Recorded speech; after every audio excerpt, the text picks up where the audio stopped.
Welcome to the Intimate Marriage Podcast, where I teach educated, successful couples how to have incredible, passionate relationships so that you can stop compromising and start feeling fully alive in your relationship. I'm your host, Alexandra Stockwell, aka the Intimacy Doctor. I'm a physician and an intimate marriage expert. My husband and I have been married for 26 years. We have 4 children and full professional lives, and we've created an amazing relationship. I've also shown hundreds of couples how to do so as well. If you want to deepen your understanding of your own relationship and learn to access new heights of emotional, sensual, and erotic intimacy, you're in the right place. I will show you how. Now let's dive in. This is the third conversation that I have had with Naketa R Thigpen in just really a few weeks, because first I was a guest on her podcast. Then we chose to just arrange to talk because we adore one another and the conversation is dynamic and electric and there is so much to say. And I think it's one of those kinds of situations where we're never going to feel complete with conversing with one another. And now there's no need for third to be a charm because the first and the second were charms already. But I am so excited to share with all of you Naketa R Thigpen and one of our conversations together. So welcome so much, Naketa. I'm glad you're here. Thank you so much. I'm excited to be here too. I was trying so hard not to interject like, yes, girl, because we were loving on each other. We're going to do it again. Just time to record it. That's all. Okay, well, feel free to interject. That's part of our electricity. You and I are going with the groove here. So there is so much to say about you, balance and relationship advisor with so many accomplishments and intricacies in your biography. What would you like my audience to know before we go further together? Yeah. And I like how you said intricacies, which is termed for layers of expertise, because I know you rock with those intricacies too. I think if there was anything for them to remember is that my whole entire mission is about building stronger families at the end of the day. That's all I do. I work with power couples, married women entrepreneurs, a few bold leaders, but my entire purpose is to help them recalibrate so they can own their right to be intentionally selfish for the whole purpose of creating a new imprint for all the legacies to come so they can be stronger at the end of the day. Okay, so let's be clear. We could spend 10 minutes talking about your qualifications and expertise and just take it from me. That's the case. And let's dive in. And you use the word selfish as you just did. Talk to us a little bit about that. Yeah, so I'm a nerd. I think you and I established that in one of our previous conversations. Sexy nerds. It's a whole new breed. It is. And we are champions in the same lane for that. When I started to read on the word selfish, I realized through the research that the word got into our lexicon, the Webster Dictionary, the Oxford Dictionary, whatever dictionary you're connected to, back in the early 1600s by a Pentecostal bishop who told the women that were his patrons that were coming to him saying, we need guidance, we need support, we need help with having these difficult conversations to let our husbands know that we want choices of when our bodies will be touched. Ultimately, they wanted the right to say no. If you know anything about history, for those of you listening, in the 1600s, you were completely chattel. If you were married, you were the property of your mate, period, in the discussion. And unless you were on your menses, which is your menstruation, or you were actively delivering a child out of your hoo-ha, you had no right to say no to having someone enter anything into your hoo-ha or your yoni or your blissful sacred space, whatever you want to call your vagina. That struck me as so binding on so many levels, because this is a word that women use to hold other women down, let alone society pointing us out when we're taking time for ourselves or choosing to say no or to put up a boundary. You're immediately called selfish, and we do it to each other all the time. So as someone who loves to create new words, I call them Naketa-isms, I made an intentional choice, pun intended here, of whether I was just going to create a new word and, that would be my movement, my revolution, or to take one that was already so hindered by patriarchal systems and issues and challenges and redefine it. So I chose the latter. I wanted to redefine it. And I have. I redefined that entire word to mean a personal, intimate gift to create your joy. So to make it more positive and empowering, to own it, to take back some of the spaciousness and time and energy and boundary that we lost when we came to a word that none of us, most of us, had no idea even meant that it was to hold you into a place of slavery. Okay. I have some topics that I want to talk with you about, and we're going to do that. But hearing you, I want to ask you something that you and I have never talked about or even indirectly referred to. And I had planned to ask it, but then you just brought it up in using the word slavery, because as soon as you gave that definition and placed it with 1600, have you also investigated how the use or the need, so to speak, or the context in which the word selfish was coined, how that correlates with the slave trade essentially beginning? I don't actually know when the first slave ship left Africa specifically. Of course, there have been slaves for centuries prior, but specifically African men and women and children becoming slaves in the Western world, specifically the United States. It's just very, I don't know when that first slave ship sailed, but 1600 is approximately the era. And that is when the word selfish, with the definition you just gave, was coined.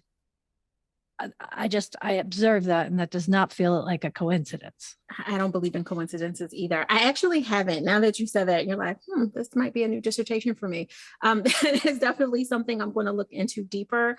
I know from our studies of what we know about the African-American slave trade specifically, our timeline that we're aware of is 1619. And the word selfish got in the lexicon around 1634. So there was a little bit of space there. Is it connected? Probably. Do I know for sure? I don't, because I haven't actually gone down that rabbit hole. But thank you. And my husband thanks you for giving me something else to research. I appreciate that.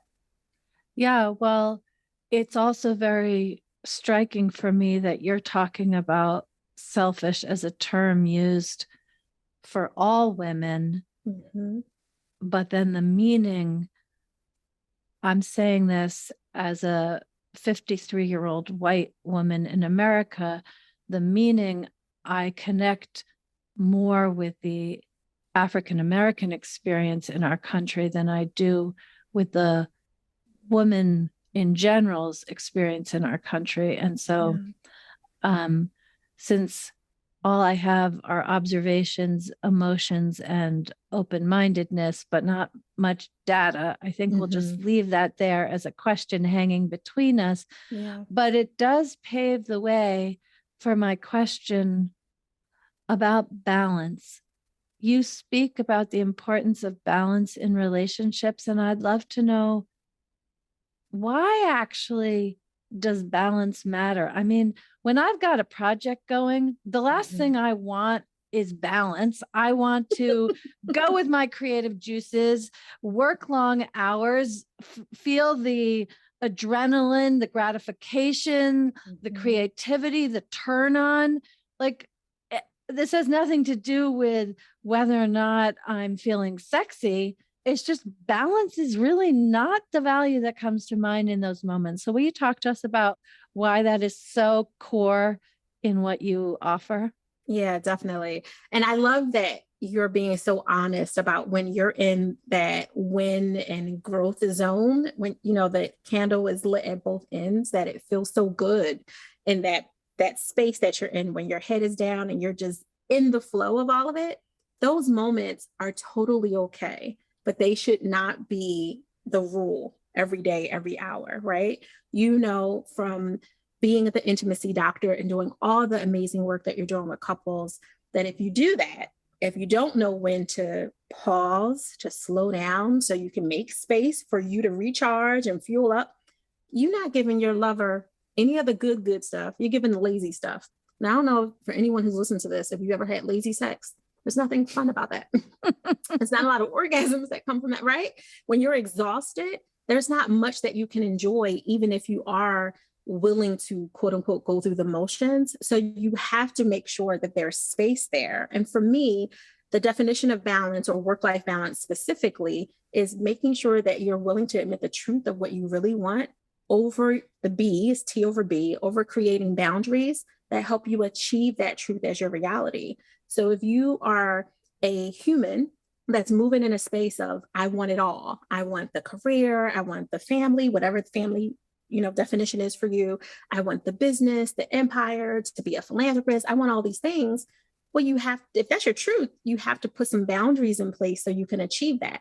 For me, that's all balance is. It's not about a 50-50, 70-30. Like, there's no scale there in that term. It's really what makes the most sense for you accomplishing whatever you say is the truth of who you are becoming. And if you are destined to become someone who has no space for anyone, who never wants an orgasm, who never wants to go on a date or have passion or excitement, then you're going to stay in that win and grow zone all the time and never breathe and have anything left for yourself. So for me, that's really what it means. Okay. Super clear. I've shared about myself. What I'm about to say is not really about myself, but I have a particular client in mind. She is a super successful, super high achieving, really fantastic woman. When I am coaching her and her husband, she's really responsive, and I think surprises herself how much she has access to when she slows down in the context of our coaching sessions. But that is new for her. Mm-hmm. And so she has some number of decades of great success focusing on her professional accomplishments, getting new clients, organizing things in her business, making sure her children are taken care of. She actually has pretty much no time to herself except in a hotel room when she's traveling for business and working 12, 14-hour days. And she highly values her marriage. She said that in terms of her truth, that's what she says. I'm not saying that you would conclude that if you followed her around with an activity tracker, but she highly values her marriage and really doesn't know how to add all of that up together. How would you approach that with her? Yeah, I'm glad that you have this example of a client, because she sounds like a lot of our clients as well. Mm-hmm. Ambitious, powerful doers, right? They get things done. They're well accomplished. Their portfolios are amazing. They're not often able to make space to optimize themselves the same way that they've optimized their career or their business, the checklist of sorts for whatever that looks like. For a lot of our clients that come to us that are dealing with the same attributes and characteristics, my first goal for them is to not shame the fact that this has worked for you up until this point, up until the point that you're now acknowledging this is no longer working for me, right? It's okay. It was your survival skill. You did it. You accomplished. You're amazing. Woohoo!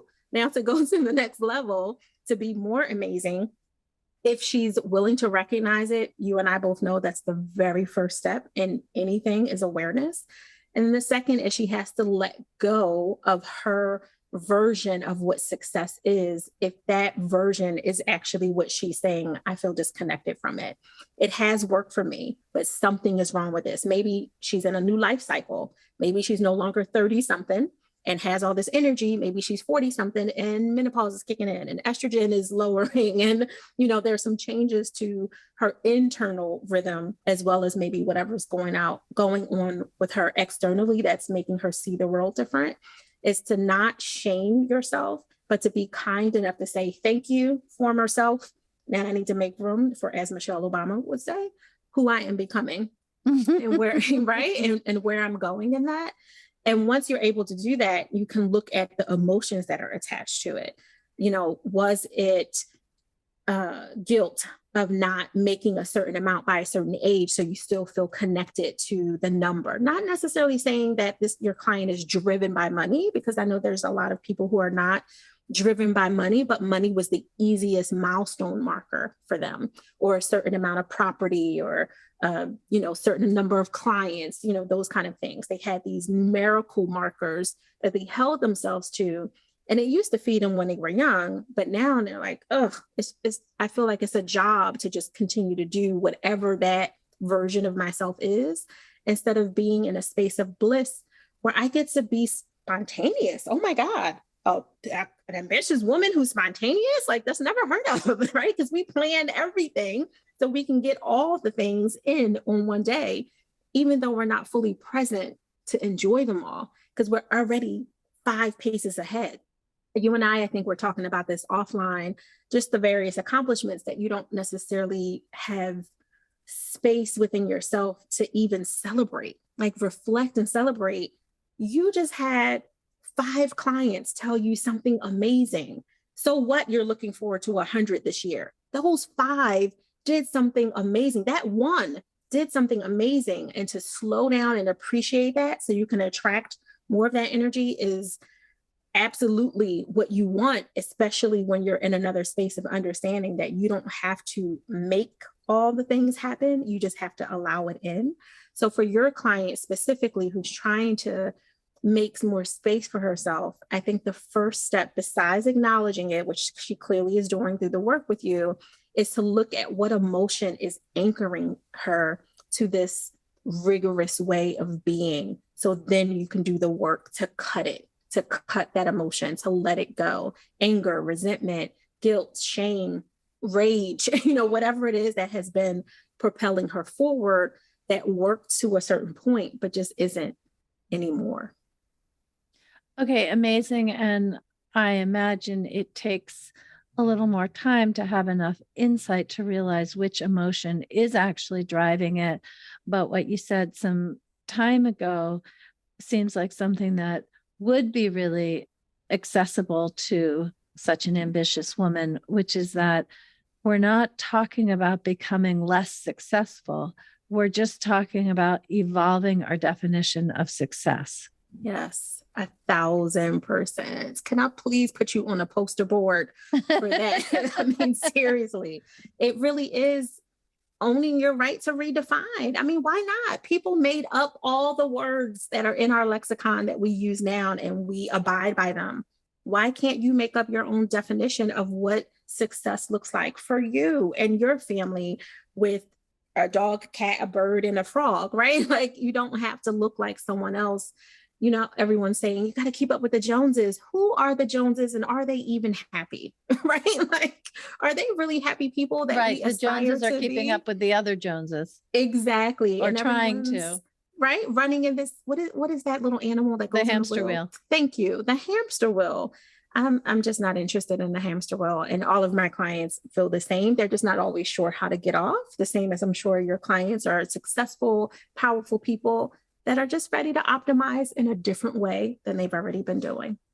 Absolutely. And speaking of optimizing in a different way, I'm very excited because I think you are the first, I'm sure that you're the first guest on my podcast who can speak to us about being a sexological body worker, speaking about optimizing.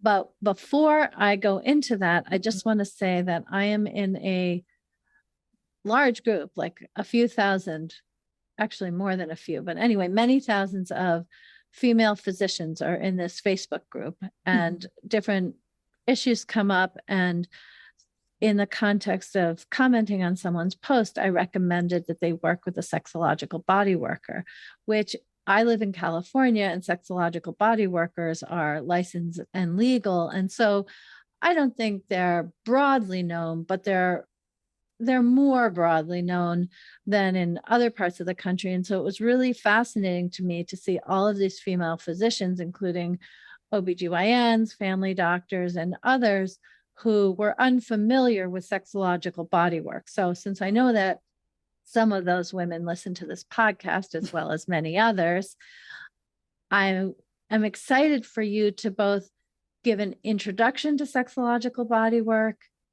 and then tell us how you tie that into the beautiful work you do that you've already described with super successful women redefining success. Yeah, thank you. There's a range depending on where you trained and who you trained under of what you're allowed to do. And in addition to the state, like we're in New Jersey. I can't believe I just said that out loud on a podcast. Born and raised in Philadelphia, people. So if you know anything about Philadelphia, New Jersey, you know that that's not something that you would typically announce. Like I moved from Philadelphia. Hashtag we love New Jersey, kind of.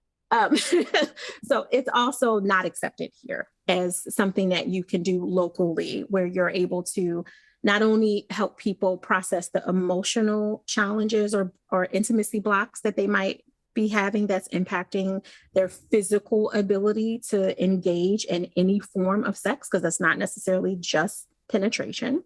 It's all the things related. But you're also certified and able to help them see where the energy is blocked in their body. So because of it, because you're technically able to touch someone and say, okay, here near your groin is where the energy is stuck, or here near your lower back, closer to your coccyx, your buttocks bone, like this is where the energy is stuck. Unfortunately, because our state and federal laws are not all the way caught up, it could be considered the sex work, right? Just the fact that you're physically touching someone. But let's even dial it back, or maybe I'll give my definition and then you can adjust it. So just to be clear, when someone has a block to intimacy, yes, there is tremendous work that can be done through speaking with a coach, which is the main way that you and I work. And it's incredibly effective and often the only thing that's needed. Then there's also the possibility, which is sanctioned in most or all states. I'm not really speaking from authority, so it might not be correct. But anyway, in most states, energy work is legal, meaning someone can lie down on a massage table, fully clothed. The practitioner is fully clothed and can, like craniosacral therapy is an example of great example. Energy work where that can be used to quote, help the energy flow more easily, let's say in the genital region, which in turn helps with intimacy. And then there's also ways of helping people whose intimacy is blocked, or maybe not blocked, but they just want to expand more and experience more sensations, more flavors of experience in sensual, sexual, genital-based experiences. And there are people trained, as you are, in sexological bodywork, which is essentially a kind of massage for the genitals, but it's not intended to be professional and no turn on, no fantasy, no lubrication. No. Whereas massage in principle is a very professional touch, sexological bodywork is a very professional touch on the part of the practitioner, the body worker doing the touching, but the person receiving it is allowed and encouraged to really allow it to absolutely feel like a sexual touch. And there's something incredible in that experience, because when you are a paying client receiving sexological body work, then you get to focus 100% on your own experience. There's no shame, there's no challenge, there's no confrontation, there's no transactional element. The transaction consists in investing in the attention and expertise of the professional. So I know many women in particular, some men as well, but I happen to know more women who, could they have gone from relatively frigid to quite responsive and having pleasure during sexuality just with a partner? In principle, of course they could have, or just through learning things from touching themselves. But if they and their partner don't know how, right, why wouldn't you get guidance from a professional who does? And if there's been trauma, then a sexological body worker is trained to really navigate that. So I just want to like lay that very basic foundation and turn back to you. Anything you'd want to adjust or amplify in what I said? No, you said it perfectly. The only thing I would add is the latter part of where you're going about the trauma, because we hold trauma in our bodies, which is typically why people have such a hard time, even if they feel like they are not rigid and they feel fairly confident in their sexual experiences in the past. Often they are, I'll use this word again, they are the doers. They do for other people, but they haven't really allowed themselves to receive, because certain parts of that reception will trigger the trauma if it's not worked through, which is one of the reasons that I tied it in, because my foundation as a licensed clinical social worker was a trauma expert for almost 2 decades before I even started anything else. I really wanted to help people not just survive the trauma that comes with losing a child, losing a loved one, losing a part of themselves in a violation, whatever that violation may have been. I wanted to be able to help people who not only were able to succeed at that, move forward in a way that they could thrive and not just have to get through the day. Like, whoa, I didn't have a PTSD moment today. Like, that's great. But there's so much more to life than just trying to not trigger your trauma or to not have a bad day. There's so much more beauty and connection and vibrancy in this world with yourself if you're able to explore it and get to that other side. And then, of course, you can create those ripples and those imprints that we were talking about earlier. So for me, that was the tie-in, is how can I learn everything that I can about human behavior and all the pieces, not just from my previous life. My previous chapter was really a trauma specialist. That was my world. That's all I did all day long, was everything related to sexual assault, response therapy, like all of it. But I wanted to go beyond that. So that was my ode to myself of moving forward into my next chapter. Beautiful. Will you tell a story of a client or, a woman or a couple that you've worked with where you brought in sexological bodywork and how it served them? Yes, absolutely. When I think about, there's a few clients, but when I think about one in particular, there were cultural challenges between the two of them. They came from very different backgrounds, very different family dynamics. One person was raised just by her grandmother, who was in her 80s when she took over when her parents died. So there was an 80-plus-year-old, beautiful spirit, beautiful woman who is very assertive. Notice I'm using that word, who was now raising a teenager. And all of the challenges that created for this particular young woman, who then went to college, not having any experiences because her grandmother had a very, hard way of keeping her. I don't want to say that she completely had her in a bubble, but it was very, very close. So her first experience sexually at all was when she was in college with a football player who absolutely had no intentions of doing anything but exploring her body for his self and not for her pleasure. And the next relationship was her husband. So she had walked into this space of not knowing how to ask for anything that she wants, only thinking that sex was one way. It was pleasing the other person, because that was the experience that the football player that was very masculine, right, over alpha, right, about me, do this for me, kind of gave her. And her husband grew up in a 2-parent family home, had multiple explorations, as he liked to point out often, that, he knows what he's doing. He doesn't need any help. So he was in a little bit of resistance of coming to get help, because he honestly felt like he knew everything and he could just be her teacher. But right, Love how I'm going. You and I just chuckle at that. Okay, keep going. Exactly, right. You already see what I'm thinking.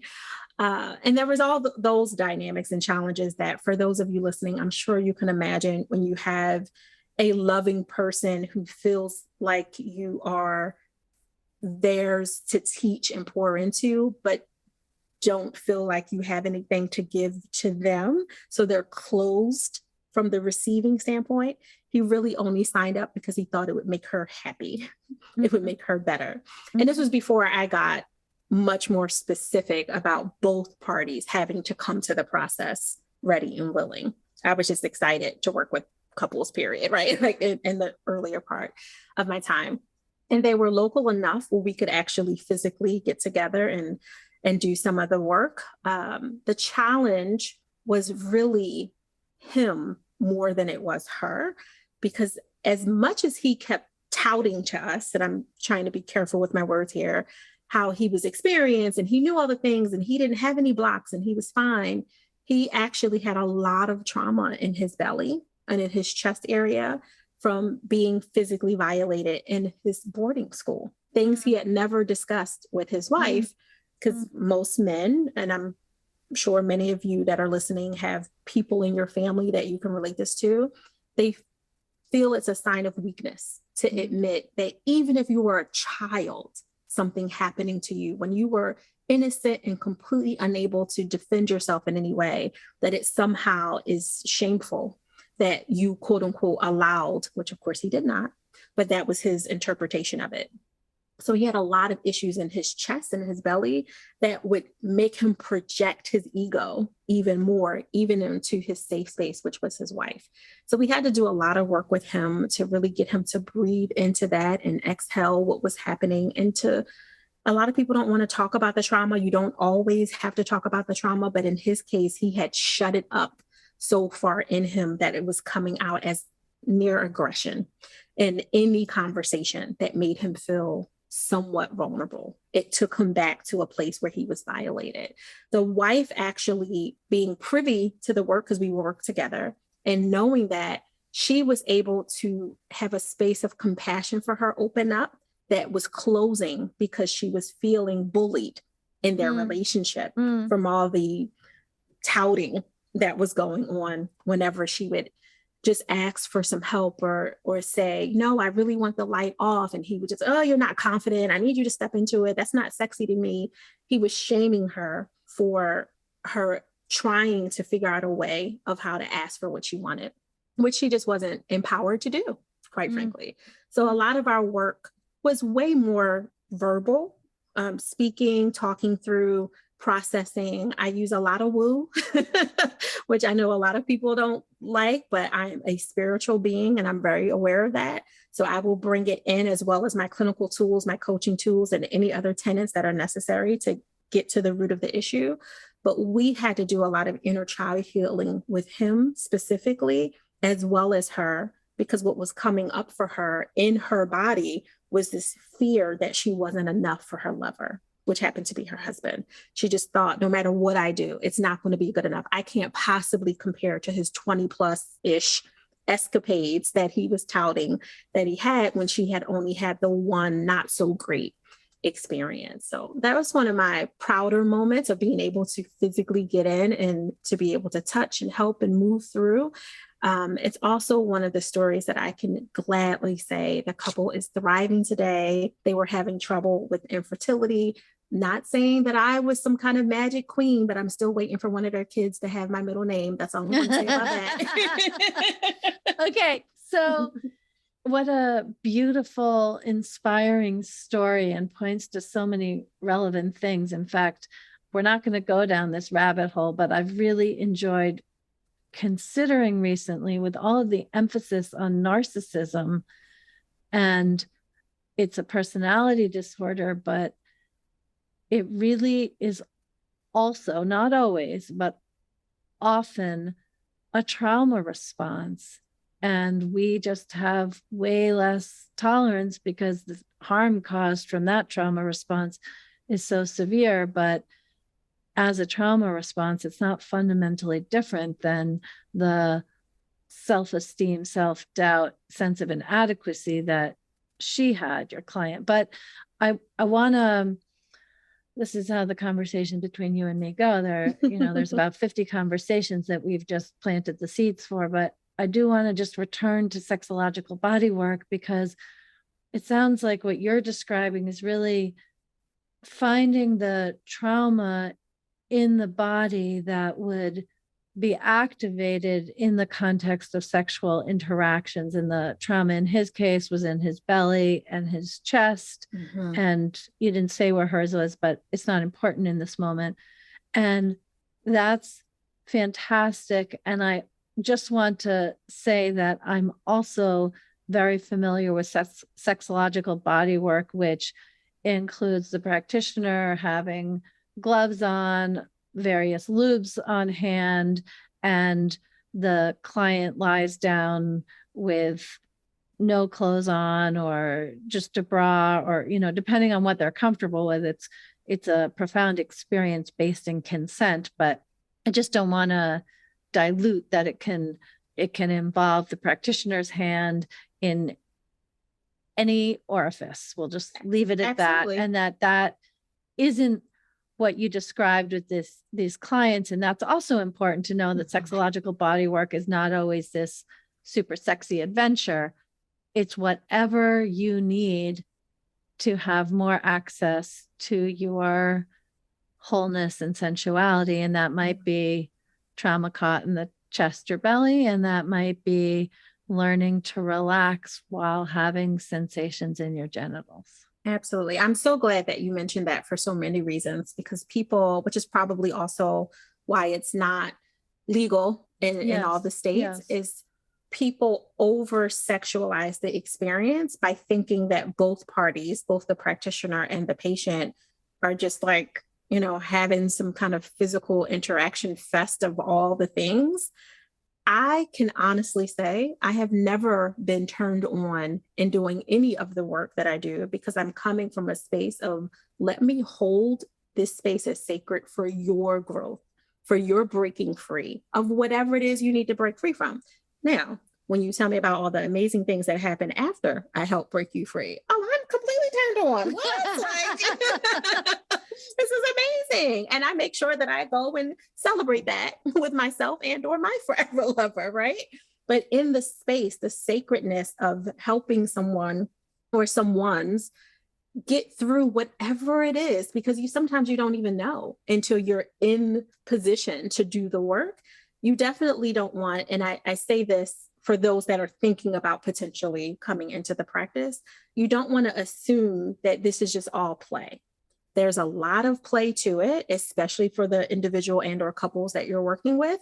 But that play isn't necessarily for you in the way that you might be envisioning the play to be if you're the practitioner holding right. This space. Is not like a happy ending massage. In fact, another way to emphasize what you're saying is that whatever it is that holds you back in your sexuality, in your sexual experiences, that's exactly what's going to be addressed in the sexological body work. So if you are turned on and having a fantastic time, and then you're probably not going to go to see a sexological body worker. But if you get triggered or shut down, or you check out, or you go numb, or your muscles tighten, and even if your heart is open and you want to open your legs, open your vagina, and you can't, those are the things that you would work on with the sexological body worker. And those are the things that are going to come up if the sessions are going to serve you. Absolutely, on every level. You said it perfectly.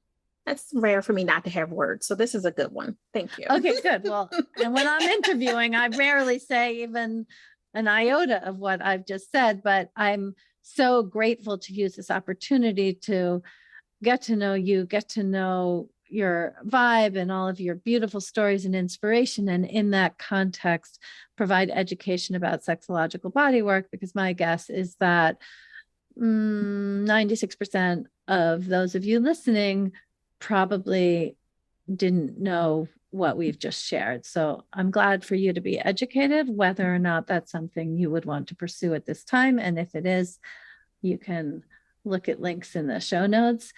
And also feel free to message me if you're looking for somebody local or whatever it is that you need.